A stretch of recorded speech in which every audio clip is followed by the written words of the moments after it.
네, 2022년 6월 27일 이정훈입니다. 삼류 정권을 고발하겠습니다. 드러나는 삼류 정권의 허위 국가관, 통일관 제목입니다. 탈북자는 보내주고 우리 국민은 돌려받지 않고. 제목만 봐도 금방 뭔지 아시겠죠. 저는 문재인 정권을 지난 5년을 겪으면서 삼류다, 사류다라는 생각을 참 많이 했습니다. 제가 살면서 참 어려운 경우가 몇 번 있는데 삼류, 사류가 저보다 상위에 있으면 참 어렵더만요. 어떻게 보면 굉장히 쉬운데, 사실 그 사람들 비위 맞춰주는 건 쉬운데, 비위 맞추면 저는 생존해요. 근데 저는 생존할 수 있는데 그 사람 생각을 인류로 돌려놓으려고 하니까 참 어렵더라고요. 안 되더라고요. 이제 그 삼류들이 결국은 스스로 무너져야 됩니다. 안 되는 걸 노력하는 거를 어리석다 그러지 않습니까? 삼류를 인류로 바꾸는 건 어렵습니다. 그래서 이 좋은 거는 우리가 뽑아내야 돼요. 선거를 통해서 인류를 뽑으라 그랬는데 어떻게 우리가 국민들이 좀 잘못돼갖고 삼류를 뽑아서 지난 5년 동안 여러 가지 실험을 했습니다. 그리고 이 정권은 우리 사회에서 버렸던 남노당식 사고, 남노당식 민족주의로 무장하고 있었습니다. 남노당 이끌었던 박헌영, 그는 결국 김일성한테 살해당하고 버림당했는데 그 전철을 밟았던 겁니다. 그럼에도 불구하고 자기 노선이 옳다는 이념 과잉에 빠져 있었습니다. 자, 사건 전개는 또 이렇게 되고 있습니다. 권성동 국힘당 원내대표가 종종 총대를 많이 메고 있습니다. 6월 20날 국회에서 국힘당 최고위원회가 열렸을 때 탈북어민 강제 북송 사건을 거론했습니다. 문재인 정권이 극비리의 강제 북송을 추진하려다가 뒤늦게 사건 전모가 드러난 것도 상식적이지 않다. 그걸 규명해야 된다라고 얘기했었습니다. 그리고 나서 그 다음날 윤석열 대통령이 이 사건은 뭔가 하면 2019년 11월 2일 날 북한 거민 두 사람이 우리 쪽으로 왔습니다. 처음에는 우여곡절이 있었어요. 우리 쪽에 오지 않으려고 해군과 해양경찰 함정을 피해 갔다는데 어쨌든 우리한테는 납포가 되자, NLL에서 납포가 되자 우리 쪽에 기순하겠다라고 밝혔는데 이 사람들은 북한 주민, 사실은 자기 동료죠. 16명을 살해한 혐의가 있습니다.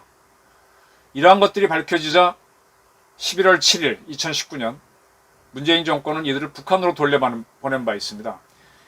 이거를 이제 권성동 원내대표가 이야기했는데 그 다음날인 21일 윤 대통령은 어찌됐든 우리나라에 들어왔으면 우리나라 헌법에 따라 대한민국 국민으로 간주해야 되는데 그들을 북한으로 보낸 것은 의아스럽다.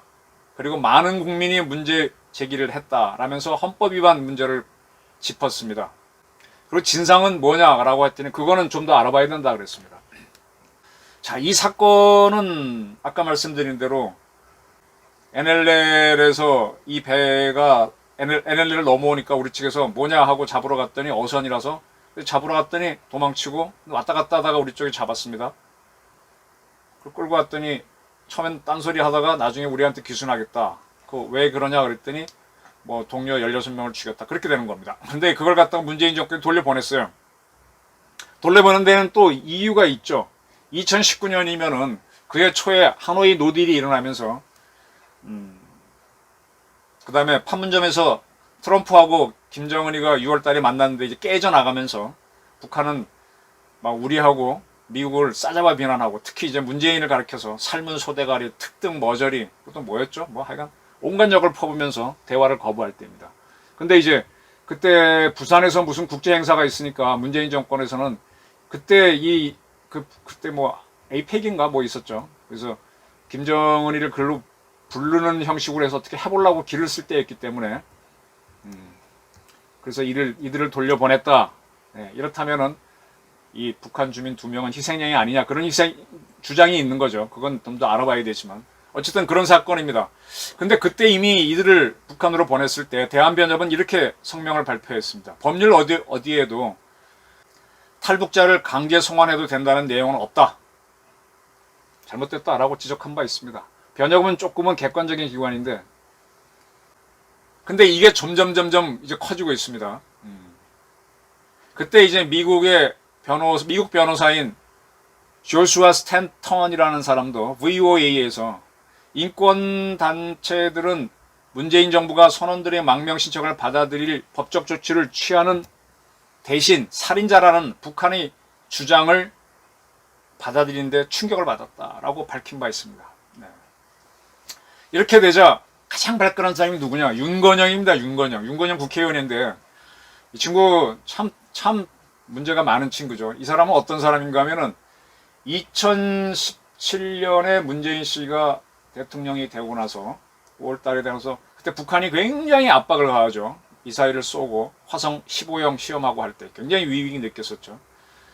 그러다가 2018년에 북한이 갑자기 김정은이가 유화적인 대화를 하자 이렇게 신년사를 발표하고 그 다음에 평창 올림픽에 참가하겠다 그래서 여정이가 내려오고 딴따라가 내려와서 고적대가 내려와서 꾹짝꾹짝 하니까 여정이가 내가 특사였다라고 하니까 우리 측에서 특사를 보내죠. 그때 정의용 안보실장을 특사로 보낼 때 서훈 국정원장도 같이 가고 이 윤건영 씨도 같이 갑니다. 그 3인방이 갑니다. 이 윤건영이라는 사람은 문재인 대북 정책의 핵심이고요. 이 친구는 1991년도 국민대학교 경제학과를 나왔나 무역과를 나왔나 어쨌든 국민대학교 총학생장 출신입니다. 주사파죠. 네. 그리고 계속 민주당 쪽에서 일을 했고 노무현재단 기획위원 등등을 했습니다. 그리고 문재인 정권 출범하면서 국정상황실장을 하면서 이제 이북에 갔다 온 그렇고 그다음에 지금 21대 국회의원을 했죠. 국가보안법 위반 혐의가 있고 폭력행위 등 처벌에 관한 법률 위반 혐의가 있고 집시법 법률 위반 혐의가 있고 화염병 사용 처벌에 관한 법률 위반 등의 혐의가 있습니다. 전과가 많은 사람입니다. 물론 대한민국이 좋은 나라서 다 사면을 해줬기 때문에 정치인이 됐죠. 그런 그가 뭐라고 주장하는가 하면은 엽기 사람 말을 보호하자는 것이냐라고 페이스북에 썼습니다. 우리가 그때 이제 문재인 정부에서 돌려보낸 2명의 북한 사람은 16명의 무고한 북한인을 살해한 흉악범이다. 윤석열 대통령은 흉악범이라도 법적인 보호를 받아야 한다는 생각인 것 같은데 그래서 그들을 대한민국 법정에 세워야 한다고 주장하는 것 같은데 이렇게 얘기해놨습니다. 사실은 여기가 핵심입니다. 그가 살인자라면 우리 국민이니까 우리 법정에 세우면 되는 거예요. 그 말을 해놓고 윤건영이가 뭐라는가 하면 그는 16명의 무고한 동료를 살해한 범죄자다. 북송된 2명이 대한민국 국민이라면 무고하게 살인된 16명도 대한민국 국민이다. 이 16명의 한을 어떻게 풀어줄 거냐? 윤석열 정부가 말하는 정의는 범죄를 저지른 2명에만 적용되는 것이냐? 16명에 대해서는 뭐라고 하겠는가? 이렇게 썼어요. 말이 스스로 꼬이는데 대한민국 정부는요. 16명의 원한도 풀어줘야 되고 그리고 이 2사람이 그 범죄행위를 했으면 범죄에 대한 처벌도 내리면서 대한민국 법으로 우리 왜 살인자도 국선변호인을 붙여주잖아요. 그걸로 보호를 해줍니다. 그리고 본인이 지은 죄에 대해서는 적절한 처벌을 하면 됩니다. 근데 윤건영은 16명의 원한만 이야기하고 이 2사람에 대해서는 보호를 안 하겠다는 투로 얘기를 하는데 이게 법정에 세우는 게 이게 처벌하는 게 아닙니다. 자기 지은 죄에 대해서는 처벌을 하지만 나머지는 보호해 주는 겁니다. 그러니까 스스로 말이 꼬여요. 그리고 뭔 소리 하는가 하면 윤건영이라는 국회의원이 남북 사이에는 범죄인 인도 조항이 없다. 이게 헛소리인데. 그러니까 이제 인도 조항이 있으면 북한에서 범죄를 저지르고 우리 쪽에 온 사람을 북한으로 보내주는 거죠. 그거 없이 보내줬네. 근데 왜 했어? 뭐 그런 얘기예요. 그리고 참 쓸데없는 헛소리를 합니다. 윤석열 정부가 인기가 떨어지니까 이런 거 아니냐. 유례 없이 낮은 대통령 지지율을 끌어올리려는 생각에서 이런 거 하는 건 명백한 실수다. 어쩌고저쩌고. 이건 사실 큰 문제입니다, 이거. 2019년 당시 안보실장이 정의용 씨인데 그는 그 후에 2021년에 외교부 장관을 됐습니다. 그래서 국회 청문회에 섰는데 이때 이걸 다시 질문을 했어요. 왜 북한인 두 사람을 보냈느냐. 우리 쪽에 처음에는 어땠는지 몰라도 기순하겠다고 차필로까지 썼는데 비정치적 범죄를 저지른 경우에는 난민으로 인정하지 않는다. 이런 답변을 했어요. 그러니까 정치범이 아니죠. 일반 흉악범이죠. 사람을 죽인 사람이죠. 그게 사실일 경우에 그런 사람은 난민으로 인정하지 않는다. 그러면 지금까지 북한 사람 받아준 걸 난민으로 받아줬냐? 뻥입니다. 북한 사람들을 난민으로 받아줬던 거는 중국이나 일본 이런 다른 나라들이 받아주는 거고요. 우리는 우리 국민으로 받아주는 겁니다. 오케이? 이 차이는 굉장히 다릅니다. 그러니까 다른 걸로 답변한 거죠. 또 공공의 안전을 해칠 우려가 있을 경우에는 강제 퇴거시킬 수 있다. 이렇게 답변했는데 이건 뭔 소린가 하면 외국인이 우리나라에 와서 우리나라 안전을 위태롭게 할 경우 가능성이 있으면 쫓아낼 수 있다. 퇴거시킬 수 있다 이건데 이거는 출입국 관리에 해당되는 겁니다. 외국인에 해당되는 걸 갖고 이렇게 답변을 했어요. 그럼 북한이 외국이냐? 우리 헌법이. 아닙니다. 우리 국민으로 되어 있습니다. 북한에서 범죄를 저질렀으면 대한민국 법정에서 재판을 해서 벌을 주면 되고 검찰은 기소하면 되는 겁니다. 경찰은 수사하고. 근데 그 과정을 안 하고 덜렁 보냈어요. 참 나쁜 정부입니다. 그 대한민국 국민으로 안 봤다는 거죠. 이건 명백한 헌법 위반이고 명백한 헌법 위반입니다. 그 다음에 이 사람을 보내게 되면 저쪽에 가게 되면은 가혹한 수사를 받겠죠. 던져버린 거죠. 그리고 이 북한으로 돌려보낸 것 자체가 법적 근거가 없어요. 우리 쪽에서 처벌하면 됩니다. 속전속결로 결정했습니다. 물론 전시라든지 남북 공작과 관련해서 이렇게 할 수가 있습니다만 그건 그런 상황에서 하는 거지. 이거 다 전 국민이 보고 있는데 이렇게 이거는 참 왜 그런가 하면 바로 요때 요걸 주목해야 돼. 아까 제가 조금 정확하게 말씀 못 드렸는데 이 사람들이 11월 2일 날 2019년 11월 2일 날 우리 쪽에 왔고 이 문재인 정권은 11월 7일 날 닷새 만에 이북으로 돌려보냈는데 그 사이인 11월 5일 문재인 대통령은 김정은한테 친서를 보냅니다. 부산에서 한국 아세안 특별 정상회의가 열리니 거기에 참석하십시오. 네, 북한을 김정은한테 잘 보이려고 이 사람을 갖다 곡물로 갖다 바쳤군요. 죽음의 구판을 벌였군요. 이해되십니까? 제가 문재인 정권을 삼류라고 하는 이유가 바로 그겁니다. 그래서 그 초청장의 희생양이 되었다고 당시 자유한국당의 정양석 의원은 이야기한 바 있습니다. 자, 당시 이 사건을 다뤘던 주무부서는 통일부인데 통일부에 그때 김현철 씨가 장관으로 있었어요. 여러분 김현철 씨라는 사람을 좀 아십니까? 저도 남북 문제를 다루지만 남북 문제를 다루는데 여기에는 국제법적 지식도 필요하고 북한도 알아야 되고 우리 법도 알아야 되고 상당히 많은 지식이 필요합니다. 저는 쭉 이 한반도 문제를 볼 때 이 정전 체제에 대해서 주로 보면서 한반도 문제를 풀어가는데 공부 많이 해야 됩니다. 김현철이라는 사람은 학자 출신인데 북한 학계에서 꽤 유명하신 분인가요? 이 김현철 씨는 이 두 명의 북한 주민을 보냈을 때 뭐라고 답변했는가 하면은 그들이 자필로 귀순 의향서를 작성했지만 동기와 준비 과정, 행적 등을 종합적으로 판단해 볼 때 귀순 의사의 진정성이 없는 것으로 봤다. 국가의 기본적 책무는 국민의 생명과 안전을 최우선으로 하는 것이니 우리 국민이 위협에 노출될 수 있기 때문에 추방했다. 야, 그자가 우리나라 들어오면 살인자니까 우리 국민 죽일 수 있어서 보냈다. 자, 그래서 대한민국 정부는 국민을 보호하고 생명을 지키는 게 가장 최우선이기 때문에 그랬다. 이 말이 맞다면은 대한민국 공무원이 이북에 갔을 때 북한이 걔를 죽이려고 할 때 벌려달라 그랬어야죠. 그건 왜 안 했지? 그 국민은 누구고 이 국민은 뭐냐? 김현철 씨는 이런 말을 하게 되면 자기가 꼬인다는 걸 모르고 있는 거죠.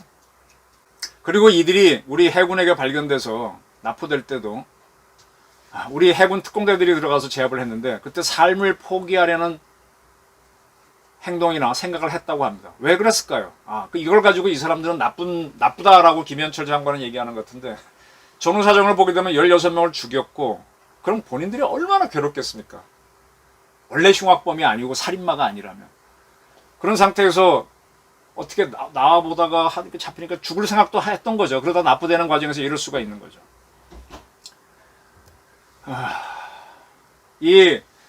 이걸 아셔야 됩니다. 이번에 우리 해수부 공무원도 개인적인 고통이 있었던 걸로 압니다. 빚이 좀 많았고 뭐 그런 문제.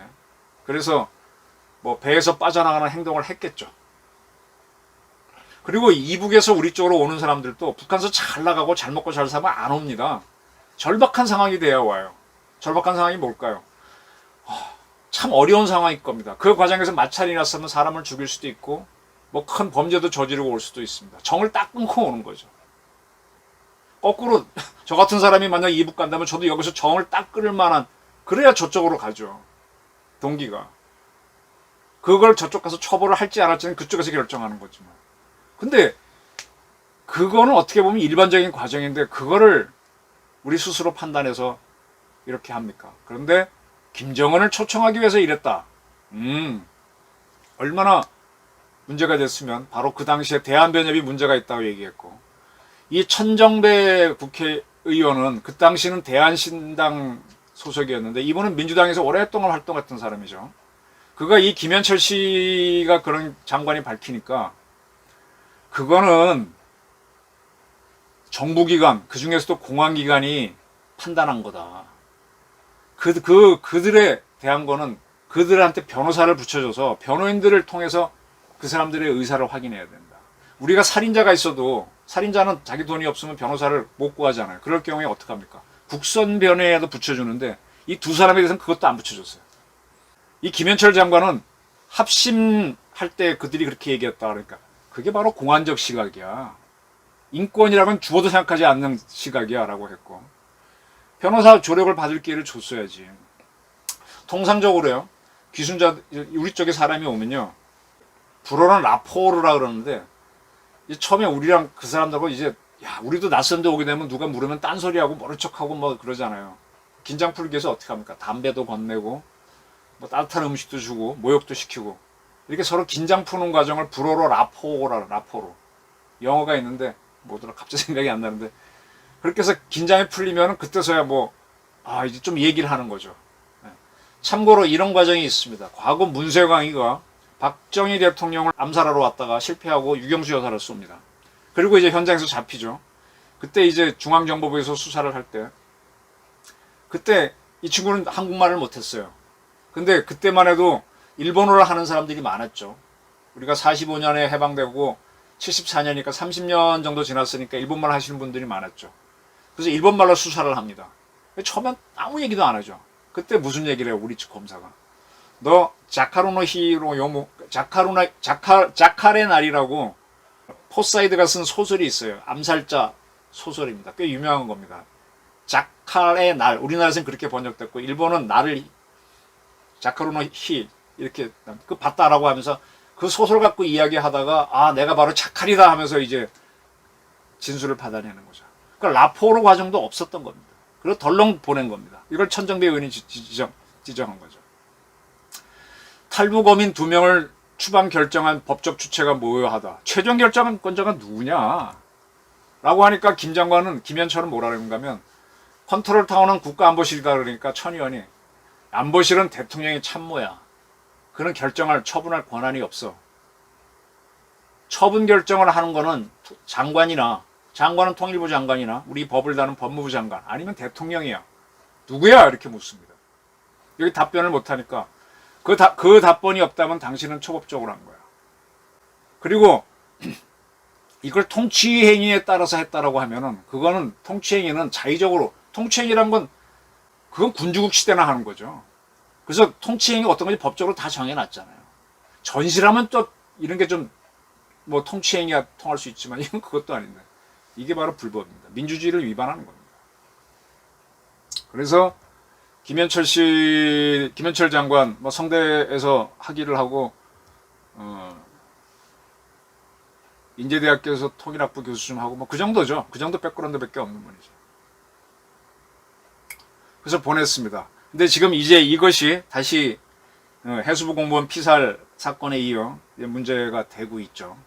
차이점이라면 이 두 탈북자는 북한에 우리한테 가족이 없기 때문이지만 어떻게 이 사람들을 보냅니까? 이렇게 되면 북한에서 탈북자들이 나오겠어요? 북한 정권이 붕괴되겠어요? 대한민국 헌법은 통일을 지향하는데 통일이 되겠습니까? 자, 이렇게 된 건 결국은 뭐예요? 이 문재인 정권의 주사파들이 결국은 남노당입니다. 주사파에 대해서는 과거에 공산세력이란 그런 판결도 있어요. 남노당, 북노당이 서로 한 편이 아니에요. 공산주의에도 파들이 많습니다. 근데 둘이 연결됐던 게 그게 박헌영하고 김일성이 연결됐고 6.25가 터진 거고. 근데 그 전쟁에서 성공을 못하니까 김일성이가 박헌영을 죽이게 되는, 그리고 이제 그렇게 되는 거죠. 지금 북한하고 어떻게 해보려고 자꾸 이 주사파 정권이 자꾸 이런 거거든. 인형 과잉 상태야. 우리나라 정부를 이끌게 됐으면 우리 헌법에 따라 북한 주민들도 우리한테 오면 우리 국민이니까 그걸 잘못한 게 있으면 우리 법으로 처벌하면 되는 거고. 근데 그걸 안 하고 덜렁 보내? 왜? 김정은 만나기 위해서? 그럼 남노당하고 북노당하고 통하려고 한 거 외에는 뭐가 되냐 이거예요. 그래서 삼류 정권의 허위 국가 간 통일관이라고 제가 하는 겁니다. 이거는 철저하게 조사해야 됩니다. 대한민국 이끌겠다는 사람들이 이런 자들이 들어서게 되면 우리는 진짜 못난 국가가 됩니다. 국가가 흔들어집니다. 윤리 세우는 것도 중요하지만 이건 더 중요한 문제입니다. 민주당의 국회의원이 뭐 어쩌고 하니까 GSSG가 그러는데 GSSG가 바로 누구일까요? 삼류 정권의 민낯이 해수부 공무원 피살 사건 전모가 드러나면서 자꾸 드러나고 있습니다. 이 문재인 씨에 대해서는 또 그 추종 세력에 대해서는 우리 헌법 위반도 있고 법적 위반도 많으니까 법정에 세워야 됩니다. 그래야 대한민국이 똑바로 갈 수 있다고 봅니다. 네, 제 이정훈의 생각이었습니다. 경청해 주셔서 감사합니다.